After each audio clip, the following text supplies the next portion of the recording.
You've said in a previous interview, someone asked you, what Waka's cheating was like when you guys first met. On a scale of 1 to 10, you said it was a 20. Yeah, it was a 20. Definitely. So, I mean, how was it dealing, in the beginning, dealing with that type of situation? And kind of, how'd you get it to where it is now?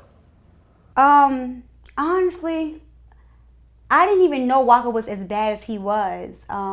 I came in so almost green, like I came in so green and gullible, just like, it was never a doubt that he didn't love me. I knew he loved me, but I think it was one time I seen his phone. I went through his phone one day and shit hit the fan. Like I was just flabbergasted by the type of, that my man was that type of nigga. Like I couldn't believe it. It opened my eye. It grew me up real fast.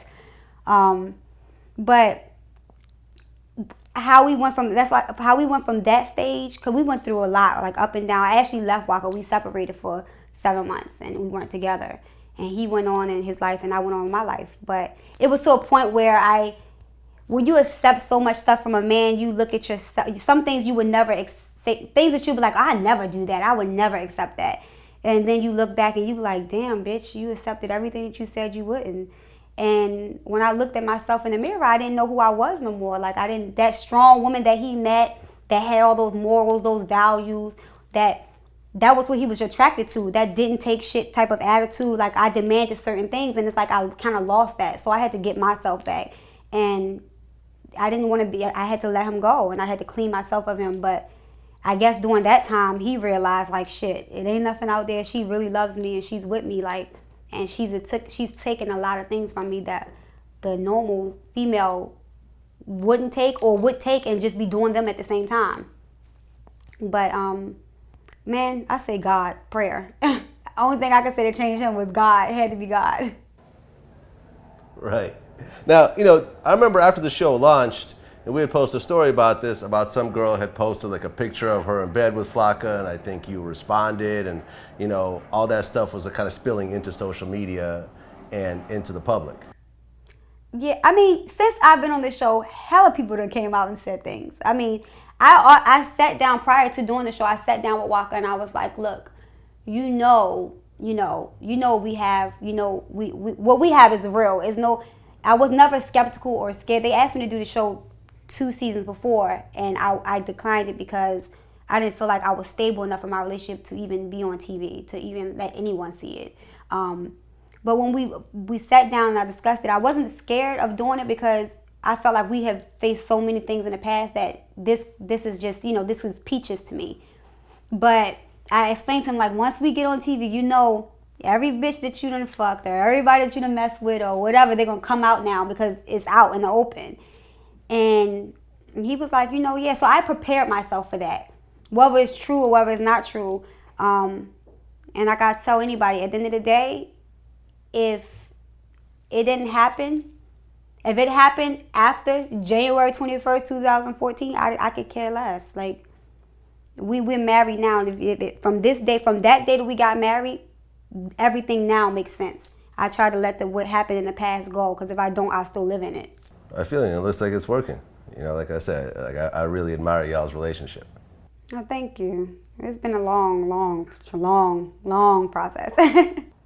Well, you could ask Waka. Like as soon as I had heard about the engagement, I hit him up right away. I texted him. I was like, "Yo, like behind every great man is a great woman. Like congratulations." Like you know what I mean? He was like, "Facts." He hit me right back. Yeah, definitely. I'd seen this interview with Waka. I think it was on Ski TV where he named his top 5 strip clubs in Atlanta. Is Waka still allowed to go to these strip clubs, or is that shut down now? No, we go to the strip club. The thing now, Waka he gets more jealous when we go to the strip club with me because now all the girls be on me. So he's not getting the attention no more. So they be wanting to come home with me and not him. So I think we can go, but I get more attention than he do now. I feel you. So how much do you typically throw out in a strip club?